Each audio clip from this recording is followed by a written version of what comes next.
הבננה הזאת פרחה בראשית אוגוסט. היה לה חוט סימון צהוב. עכשיו כבר לא רואים אותי. איך הוא הולך אני לא יודע.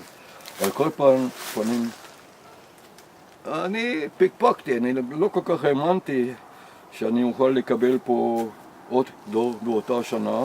אני רגיל לקבל עוד דור באותה שנה מפריחות אפריל, מאי, אפילו יוני. אבל מיולי זה נדיר, מאוגוסט זה המקרה הראשון שאני רואה שהייתה פריחה שנייה באותה שנה. הנה היא. הנה היא. אז זה כתוב אצלכם על אחד הדברים האלה, כתוב דודור.